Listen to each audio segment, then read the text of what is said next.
Assalamu alaikum aux musulmans. Alors, sourate, la consultation, Ash-Shura.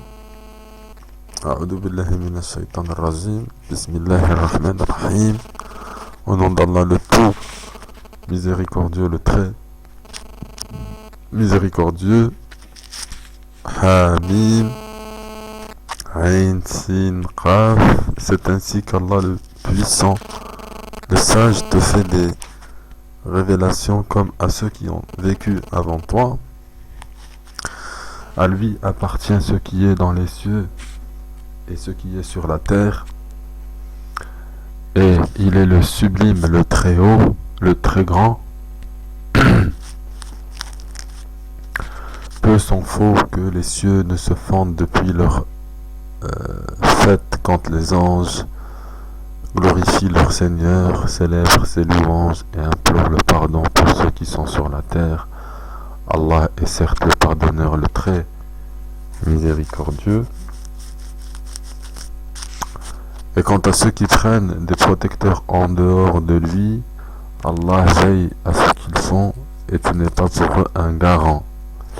Et c'est ainsi que nous t'avons révélé un Coran arabe afin que tu avertisses la mère des cités et ses alentours et que tu avertisses du jour du rassemblement sur lequel il n'y a pas de doute, un groupe au paradis et un groupe dans la fournaise ardente.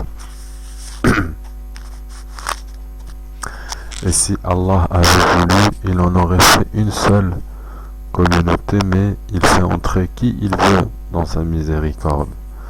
Et les injustes n'auront ni maître ni secoureur. Ont-ils pris des maîtres en dehors de lui? C'est Allah qui est le seul maître, et c'est lui qui redonne la vie aux morts, et c'est lui qui est omnipotent.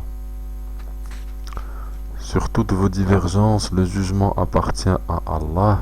Tel est Allah mon Seigneur, en lui je place ma confiance, et c'est à lui que je retourne.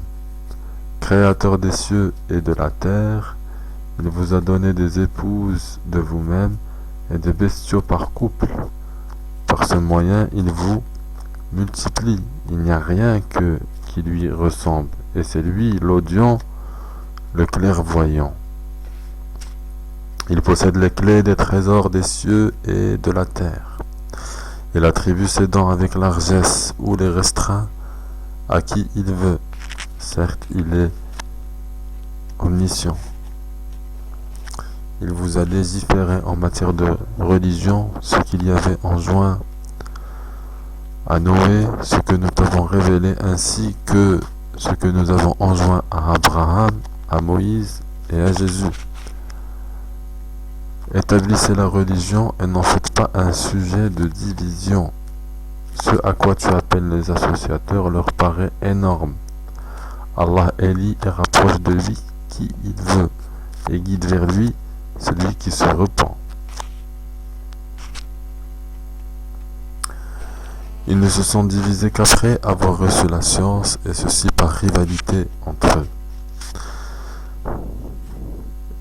Et si ce n'était une parole préalable de ton Seigneur pour un terme fixé, on aurait certainement tranché entre eux.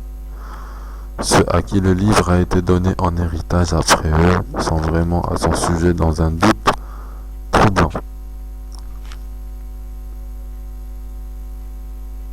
Appelle donc les gens à cela, reste droit comme il t'a été commandé, ne suis pas leur passion et dis, je crois en tout ce qu'Allah a fait descendre comme livre et il m'a été commandé d'être équitable entre vous. Allah est notre Seigneur et votre Seigneur. À nous nos œuvres et à vous vos œuvres. Aucun argument ne peut trancher entre nous et vous. Allah nous regroupera tous et vers lui est la destination. Et ceux qui discutent au sujet d'Allah après qu'il a été répondu à son appel, leur argumentation est auprès d'Allah sans valeur. Une colère tombera sur eux et ils auront un dur châtiment. C'est Allah qui a fait descendre le livre en toute vérité, ainsi que la balance. Et qu'en sais-tu? Peut-être que l'heure est proche. Ceux qui n'y croient pas cherchent à la hâter, tandis que ceux qui croient en sont craintifs et savent quelle est la pure vérité. Et ceux qui discutent à propos de l'heure sont dans un égarement lointain.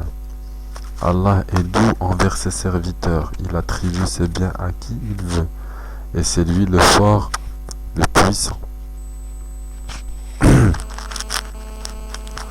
Quiconque désire labourer le champ de la vie future, nous augmenterons pour lui son labour.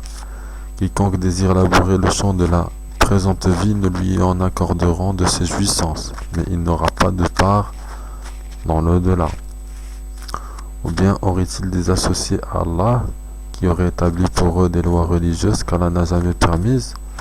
Or, si l'arrêt décisif n'avait pas été prononcé, il aurait été tranché entre eux. Les injustes auront certes un châtiment douloureux.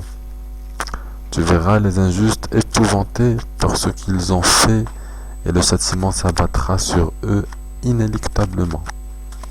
Et ceux qui croient et accomplissent les bonnes œuvres seront dans les sites fleuris des jardins, ayant ce qu'ils voudront auprès de leur Seigneur. Telle est la grande grâce. Telle est la bonne nouvelle qu'Allah annonce à ceux de ses serviteurs qui croient et accomplissent les bonnes œuvres. Dis, je ne vous en demande aucun salaire, si ce n'est l'affection eut égard à nos liens de parenté. Et quiconque accomplit une bonne action, nous répondons par une récompense plus belle encore. Allah est certes pardonneur et reconnaissant. Ou bien ils disent, il a inventé un mensonge contre Allah. Or si Allah voulait, il scellerait ton cœur par ses paroles cependant. Allah efface le faux et confirme le vrai. Il connaît parfaitement le contenu des poitrines. Et c'est lui qui agrée de ses serviteurs le repentir, pardonne les méfaits et sait ce que vous faites. Et exauce les vœux de ceux qui croient et accomplissent les bonnes œuvres et leur accroît sa faveur, tandis que les mécréants ont un dur châtiment. Si Allah attribuait ses dons avec largesse à tous ses serviteurs, il commettrait des abus sur la terre. Mais il fait descendre avec mesure ce qu'il veut. Il connaît parfaitement ses serviteurs et en est clairvoyant. Et c'est lui qui fait descendre la pluie après qu'on en a désespéré et répand sa miséricorde. Et c'est lui le maître, le digne de louange. Parmi ses preuves est la création des cieux et de la terre et des êtres vivants qu'il y a disséminés. Il a en outre le pouvoir de les réunir quand il voudra. Tout malheur qui vous atteint est dû à ce que vos mains ont acquis, et il pardonne beaucoup. Vous ne pouvez pas échapper à la puissance d'Allah sur la terre, et vous n'avez en dehors d'Allah ni maître ni défenseur. Et parmi ces preuves sont les vaisseaux à travers la mer, semblables à des montagnes. S'il veut, il calme le vent, et les voilà qui restent immobiles à sa surface. Ce sont certainement là des preuves pour tout homme endurant et reconnaissant. Ou bien il les détruit en punition de ce qu'ils ont acquis comme péché. Cependant, il pardonne beaucoup. Ceux qui disputent à propos de nos preuves savent bien qu'ils n'ont pas d'échappatoire. Tout ce qui vous a été donné comme bien n'est que jouissance de la vie présente.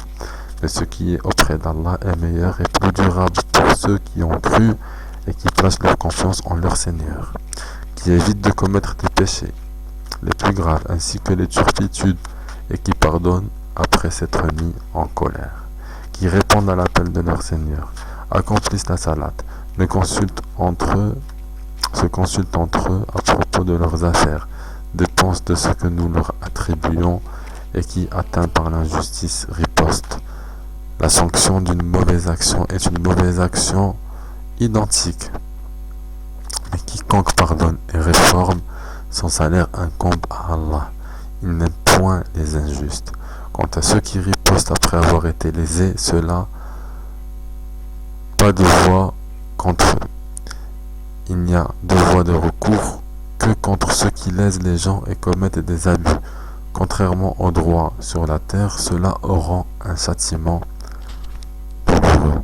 Et celui qui endure et pardonne, Cela en vérité fait partie des bonnes dispositions et de la résolution dans les affaires.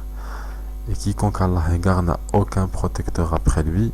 Cependant tu verras les injustes dire en voyant le châtiment, y a-t-il un moyen de retourner sur terre? Et tu les verras exposés devant l'enfer, confondus dans l'avilissement et regardant d'un œil furtif, tandis que ceux qui ont cru diront, les perdants sont certes ceux qui au jour de la résurrection font leur propre perte et celle de leur famille. Les injustes subiront certains châtiments permanents. Ils n'auront pas de protecteur en dehors d'Allah pour les secourir, et quiconque Allah égare n'a plus aucune foi. Répondez à l'appel de votre Seigneur avant que ne vienne un jour dont Allah ne reportera jamais le terme. Ce jour-là, nul refuge pour vous, et vous ne pourrez point nier vos péchés. S'ils se détournent, nous ne t'avons pas envoyé pour assurer leur sauvegarde. Tu n'es chargé que de transmettre le message, et lorsque nous faisons goûter à l'homme une miséricorde venant de nous, il en exulte. Mais si un malheur les atteint pour ce que leurs mains ont perpétré, l'homme est alors très ingrat. Et à Allah appartient la royauté des cieux et de la terre. Il crée ce qu'il veut, il fait don de filles à qui il veut, et don de garçons à qui il veut. Ou bien il donne à la fois garçons et filles, il rend stérile qui il veut, il est certes omniscient et omnipotent. Il n'a pas été donné à un mortel qu'Allah lui parle autrement que par révélation ou de derrière un voile, ou qu'il lui envoie un messager qui révèle par sa permission ce qu'il veut. Il est sublime et sage, et c'est ainsi que nous t'avons révélé un esprit provenant de notre arbre. Tu n'avais aucune connaissance du livre ni de la foi, mais nous en avons fait une lumière par laquelle nous guidons qui nous voulons parmi nos serviteurs.